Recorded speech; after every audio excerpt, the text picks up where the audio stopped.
नमस्कार defence aspirant, स्वागत है त्रिशूल डिफेंस एकेडमी के यूट्यूब चैनल पे। मैं अभी बैठा हूं कैप्टन एसके सर के चेंबर में और सीधे हम लोग वहीं से वीडियो लाए हैं और आज का मुद्दा है टेक्निकल ग्रेजुएट कोर्स। सर, पहला सवाल, टीजीसी की एंट्री की जरूरत क्यों पड़ी? मतलब जहां एनडीए है, सीडीएस है और ये एनडीए सीडीएस सर पुरानी हमारे दादा परदादा के टाइम की एंट्रीज हैं जी। जब ये एंट्रीज इतनी पुरानी है और एनडीए में ही सीट्स बढ़ा देते, सीडीएस में ही बढ़ा देते, टीजीसी की क्या जरूरत पड़ी सर? सर मॉडर्नाइजेशन, पहली चीज तो मॉडर्नाइजेशन ऑफ आर्म फोर्सेस। अगर आप देखें पुरानी फौज को उठा करके देख लीजिए तो मेरे ख्याल से 303 या SLR है ना, SLR को रिप्लेस किया गया 1995 में इंसास से जी। इसी के इर्द गिर्द यहाँ से अब, और वो ऐसा टाइम था जब आईटी इंडिया में आ रहा था, 2000 के करीब आया था जी, है ना जी। वो Y2K भी बोलते थे शायद। तो आप ये देखिए कि सर वहां से फिर जब दुनिया एडवांसमेंट की तरफ चली है तो वो एडवांसमेंट आर्म फोर्सेस में तो बहुत जरूरी है। आज हम मिसाइल्स पर कितनी बात करते हैं, अब हम हाइपरसोनिक मिसाइल्स, देश आत्मनिर्भर हो रहा है। Everybody, army, air force, navy sir अब आत्मनिर्भर हो रहे हैं। पहले फौज में जीपीएस सिस्टम नहीं होता था जी, है ना, तब लोग अपने मैप लेकर के और ऑनलाइन पोजीशन अपनी और जो है ग्रिड रेफरेंस वगैरह ढूंढते रहते थे। अब तो जीपीएस है, तो टेक्नोलॉजी तो हर जगह बढ़ रही है। ये थोड़ी ना कि सिविल में ही टेक्नोलॉजी बढ़ रही है, आर्म फोर्सेस में तो उल्टा ज्यादा टेक्नोलॉजी की जरूरत है। सही बात है। तो यही कारण आप मतलब एस्पिरेंट्स, ये बात तो तय हो गई कि इट इज मॉडर्नाइजेशन जो एसके सर बोल रहे हैं, जिसकी वजह से टीजीसी एंट्री को बर्थ दिया गया जी। सर, दूसरा सवाल, थोड़ी नाइंसाफी हुई फीमेल्स के साथ। फीमेल कैंडिडेट्स को एसएससी टेक का फॉर्म भरने देते हैं पर टीजीसी का फॉर्म नहीं भरने देते। सर इसका रीजन देखिए, ये ग्रेजुएट लेवल एंट्री है और ग्रेजुएट लेवल एंट्री आपके पास एक और है, सीडीएस है। आईएमए में नहीं जाती गर्ल्स, नहीं, ओटीए में जाती हैं। शॉर्ट सर्विस है वो। अच्छा, एसएससी टेक जो है वो शॉर्ट सर्विस, वो भी ओटीए में ही जाते हैं। हाँ जी, वो शॉर्ट सर्विस है। टीजीसी जो है ये परमानेंट कमीशन है, तो it is only because of the commission लड़कियों को अलाउड है। यस, अभी परमानेंट कमीशन फीमेल्स को मिला है, अभी एनडीए में उन्होंने किया है। आगे चल के आप आईएमए की दावेदारी करेंगे, आईएमए के बाद टीजीसी की भी दावेदारी बनेगी, बिल्कुल बनेगा आगे चल करके ये भी हो जाएगा जी। तो टीजीसी एस्पिरेंट्स, आप फीमेल्स जो अक्सर मुझसे ये सवाल पूछते हैं कि क्यों लड़कियां फॉर्म नहीं भर सकती, इस सवाल का उत्तर अभी एसके सर ने आप लोगों को दिया। एसके सर, आप तो जीटीओ एक्सपर्ट के नाम से जाने जाते हैं बाहर। टीजीसी एस्पिरेंट्स को एसएसबी में किस चीज का ध्यान रखना चाहिए? क्या ऐसी चीज है जो ज्यादा टीजीसी एस्पिरेंट्स के लिए जरूरी है? टीजीसी एंट्री सर, पहले तो इनको ये दिमाग में रखना चाहिए कि ये डायरेक्ट एंट्री है। हाँ, ठीक है, और परमानेंट कमीशन है। मतलब दोनों, परमानेंट कमीशन और डायरेक्ट एंट्री का मतलब है फिर आपके जो नॉर्म्स हैं वो थोड़े स्ट्रिक्ट हो जाते हैं आपके लिए। तो इनका स्क्रीनिंग में बड़ा मसला फंसता है। अच्छा, हाँ, screening is a big challenge for TGC entry.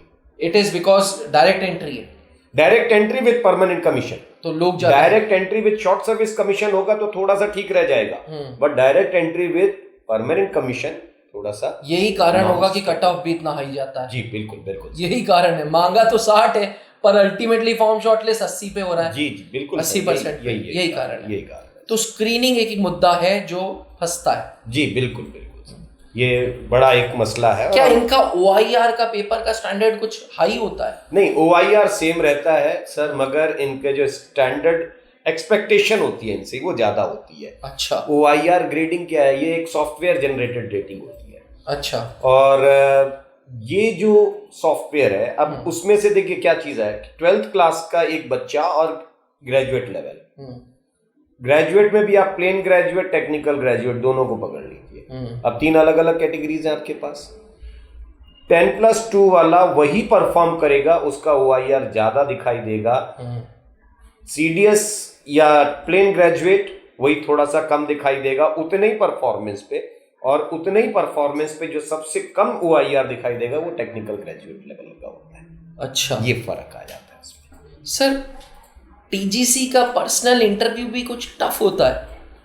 जी हाँ, टफ तो क्या कहेंगे सर, प्रोसेस सभी के लिए सेम है SSB की, लेकिन पर्सनल इंटरव्यू में थोड़ा सा इनका दो चीजें आती हैं। एक तो ये इनका जो इमोशनल क्वोशेंट होता है ये थोड़ा वीक नजर आता है, टीजीसी एंट्री में बड़ी कमी ये दिखती है।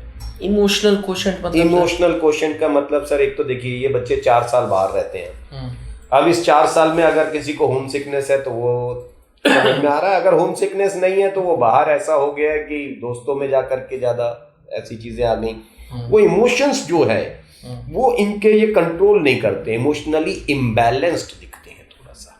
अच्छा, बड़ी चीज ये आती है इनकी। दूसरा, इनके जो टेक्निकल नॉलेज है, what you are called for technical entry जो है ना जी, इसी के लिए आपको बुलाया, टेक्निकल काम के लिए। बीटेक हो तो टीजीसी, और आप परमानेंट काम करने वाले हो फौज के साथ up to your retirement age, तो भाई आपके साथ टेक्निकल नॉलेज आपकी बहुत अच्छी होनी चाहिए।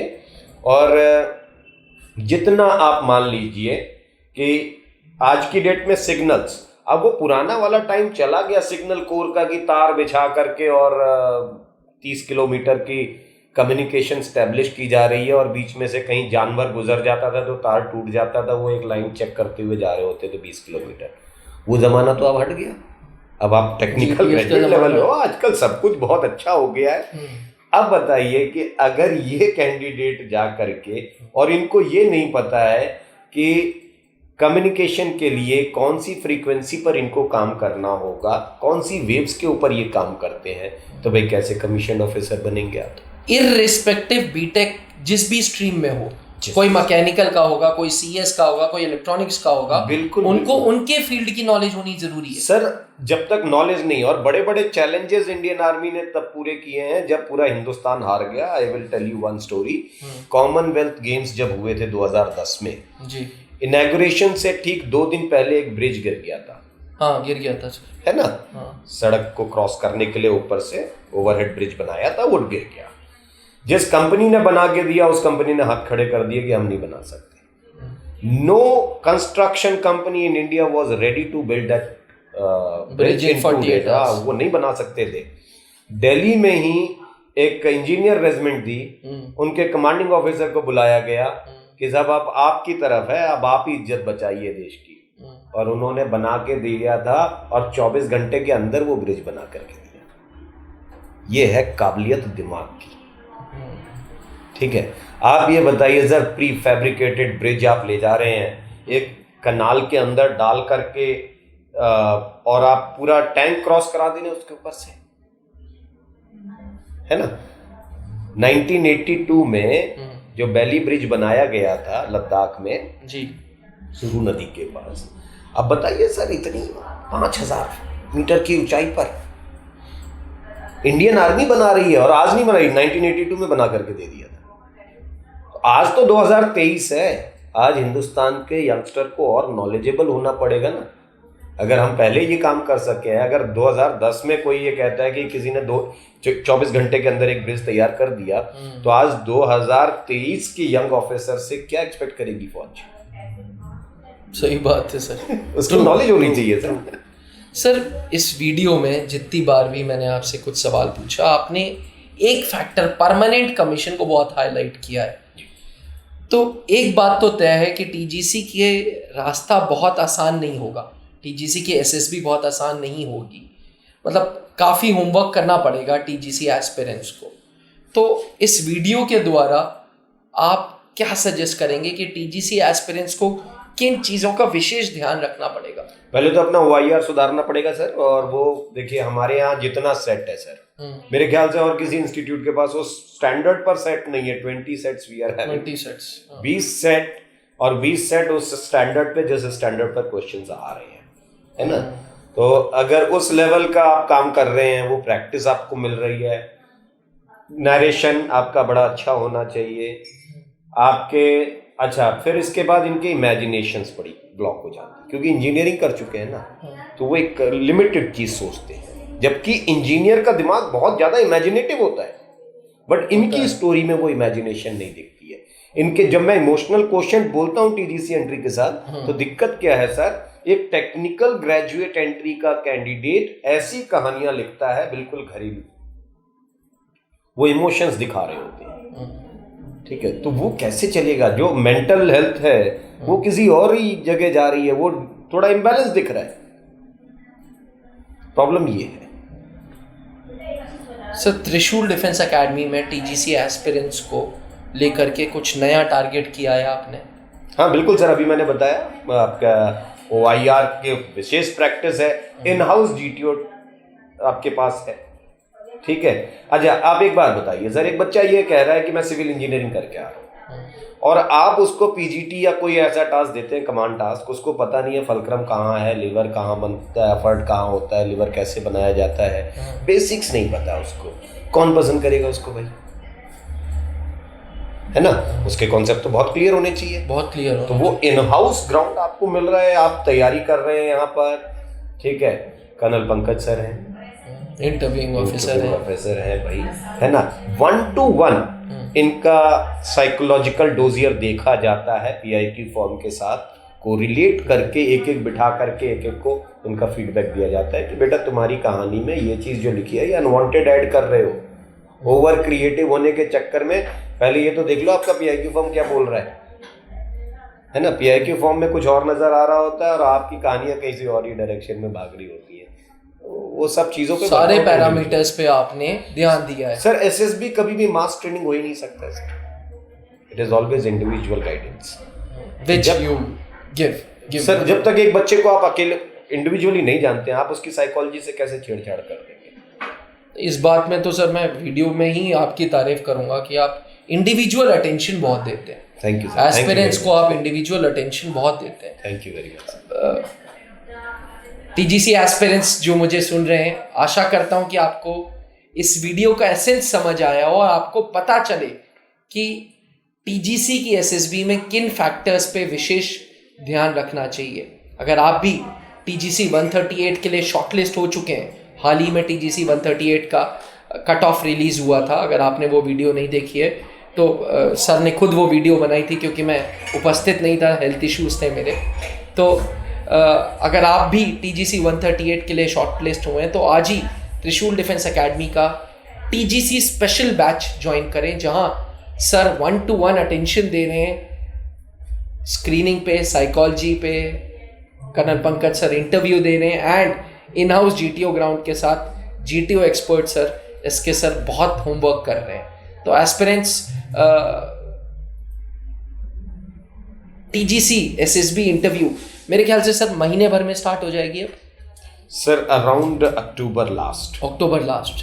तो एस्पिरेंट्स के पास अभी मोटा 60 दिन है, 1.5 महीने के आसपास है, और हमारा बैच 28 दिन का है, तो 28 दिन अब दे शुड ज्वाइन इमीडिएटली। आपकी क्या राय है सर? बिल्कुल सर, अब वेट करने से कोई मतलब नहीं निकलेगा।